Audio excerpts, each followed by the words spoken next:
나의 노래, 나의 시편. 오늘도 시편을 통해서 하나님을 찬양하는 삶을 살아가시기를 바랍니다. 9월 29일 화요일, 나를 깨닫게 하소서라는 곡명으로 함께 노래하겠습니다. 오늘 우리가 함께 높이는 찬양은 시편 119편 25절에서 32절입니다. 내 영혼이 진토에 붙어 싸우니 주의 말씀대로 나를 살아나게 하소서.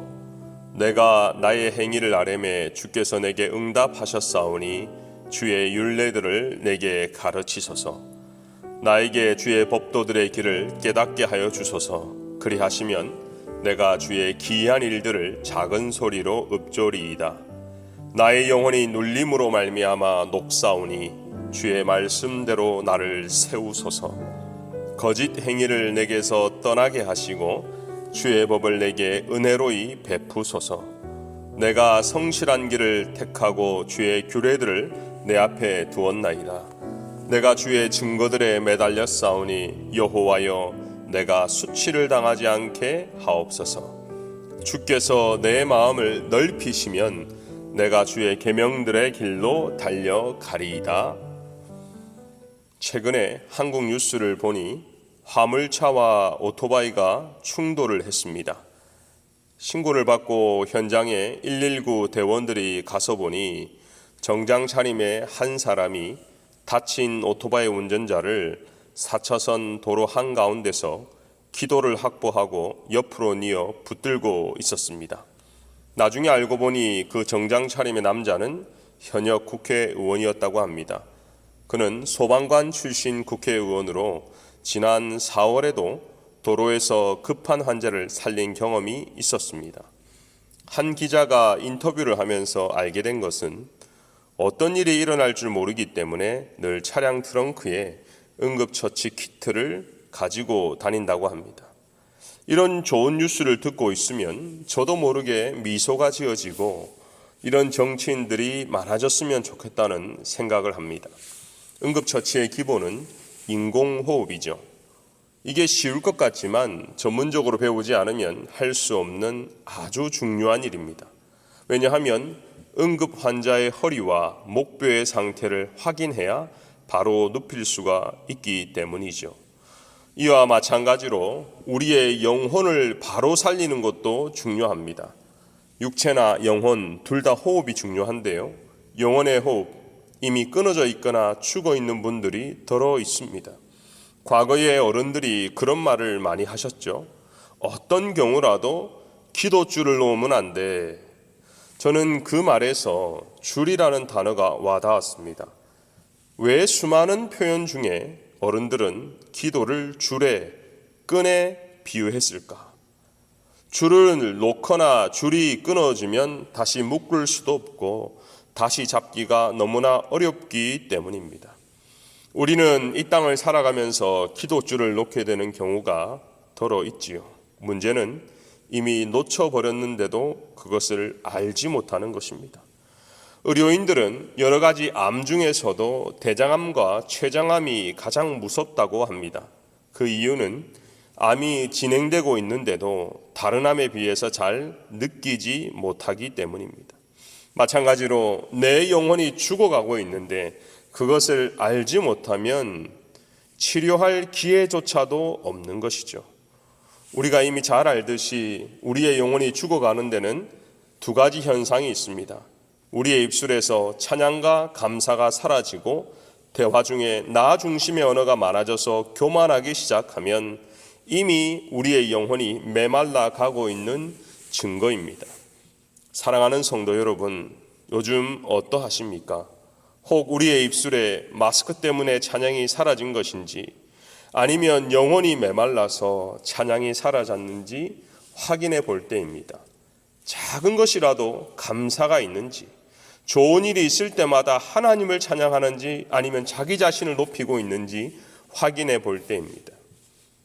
우리는 모두 나의 노래, 나의 시편을 노래하고 있습니다. 하지만 이런 상황에서도 우리의 찬양의 호흡이 끊어진 분들이 있다면 여러분들의 그 호흡이 다시 소생되기를 기도합니다.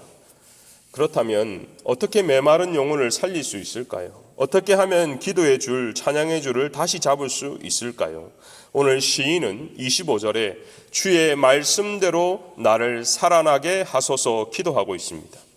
오늘 말씀은 영혼을 소생시키는 아주 구체적인 CPR 지침을 주고 있지요. 말씀을 읽고 말씀을 배우고 그 말씀을 깨달아야 한다는 것입니다. 주의 율례들을 내게 가르치소서, 나에게 주의 법도들의 길을 깨닫게 하여 주소서. 그리하시면 내가 주의 기이한 일들을 작은 소리로 읊조리이다. 말씀을 읽는 것은 우리가 할 수 있습니다. 배우는 것도 교육을 받으면 할 수 있지요. 그런데 그 배운 말씀을 깨닫게 되는 것은 우리가 할 수 없습니다. 우리의 영역이 아닙니다. 말씀을 조명하시는 성령의 역사입니다. 그래서 오늘 시인도 제발 나에게 주시는 하나님의 말씀이 무엇인지 깨닫게 해달라고 간청하고 있는 것입니다. 개인적으로 힘들 때마다 묵상하는 말씀이 있습니다. 빌립보서 4장 6절이에요. 아무것도 염려하지 말고 다만 모든 일에 기도와 간구로 너희 구할 것을 감사함으로 하나님께 아뢰라. 힘들 때 사실 기도가 잘 안 되죠. 염려와 근심이 겹겹이 쌓여서 우리의 감정이 메말라 있거나 반대로 짜증과 분노가 가득할 때도 있습니다. 그럼에도 마음을 잘 다스려서 기도하고자 했으면 기도는 하는데 그 기도가 허공을 칠 때가 많이 있습니다. 그때 성령께서 저에게 주시는 말씀은 너 안에 감사함이 있느냐. 분명 하나님은 너희 구할 것을 감사함으로 아뢰라고 하는데 지금 너 안에 감사함이 있느냐. 아니 주님, 지금 감사는 안 됩니다. 어떻게 이런 상황에서 감사가 나옵니까? 저는 못합니다. 이렇게 항변할 때도 있죠. 그런데요, 시간을 두고 기도하다 보면 하나님의 은혜가 기억이 납니다. 하나님이 베풀어 주신 모든 것들이 하나하나 떠오릅니다. 그때 감사가 먼저 회복됩니다. 찬송가 429장 세상 모든 풍파 너를 흔들어 약한 마음 낙심하게 될 때에 내려주신 복을 세어보아라. 주의 크신 복을 내가 알리라. 그렇습니다. 개인적으로 저는 감사가 먼저 회복될 때 기도와 찬양이 회복됨을 경험했습니다. 사랑하는 성도 여러분, 어떠한지요? 우리는 늘 좋은 목사님을 통해서 새로운 말씀을 듣고 있습니다. 어떤 분은 우리가 말씀의 홍수 시대에 산다고 하죠. 각종 유튜브, 기독교 방송을 통해서 언제든지 말씀을 들을 수 있어요. 그런데 대부분 듣고 그냥 끝나는 경우가 더 많습니다.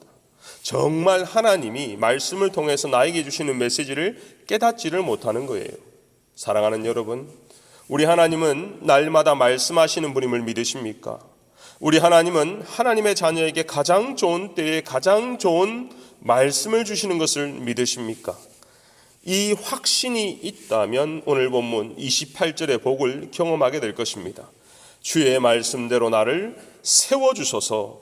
말씀을 읽고 배우고 깨달아 감사가 회복될 때에 하나님이 친히 우리를 일으켜 세워주신다는 약속입니다. 31절은 좀 더 구체적으로 기도합니다.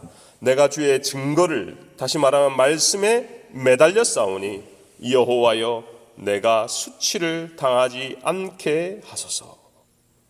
우리 하나님은 우리의 상황을 다 알고 계십니다. 그런 하나님이 우리를 일으켜 세울 때는 누구도 넘어지게 하지 못합니다. 사단이 우리의 마음을 옥죄고 힘들게 해도 옆에 있는 누군가가 상처를 준다 할지라도 하나님이 일으켜 세우기로 작정하면 누구도 막을 수 없다는 것입니다. 사랑하는 여러분, 우리가 스스로 교만해서 일어서려고 하면 넘어질 수밖에 없지만 주님이 우리를 세워주시면 은혜가 넘치게 됩니다. 오늘 하루를 살아가실 때 이 은혜를 경험하시기를 주의 이름으로 축복합니다. 요셉은 어린 시절 형들에게 미움을 받고 노예로 팔렸지만 후에 애굽의 총리로 다시 만났습니다. 하나님이 요셉을 세워주신 것입니다. 하나님이 요셉의 면을 세워주신 것입니다. 그때 요셉은 복수의 칼을 갈지 않고 은혜로 덮었습니다. 우리에게도 그런 역사가 있기를 소원합니다. 기도하겠습니다. 오늘도 말씀을 통해 깨닫게 하시니 감사합니다. 늘 말씀을 가까이 하게 하시고 그 말씀을 배우고 각자에게 주시는 말씀 앞에 순종하게 하옵소서. 무엇보다 우리의 삶에 감사가 회복되기를 소원합니다. 기도를 해도 감사 기도가 넘치게 하시고, 찬양을 해도 하나님을 찬양하며 하나님께 감사하는 찬양이 넘치게 하여 주옵소서. 모든 영광을 하나님이 받아주시기를 소원하고 예수님의 이름으로 기도하옵나이다. 아멘.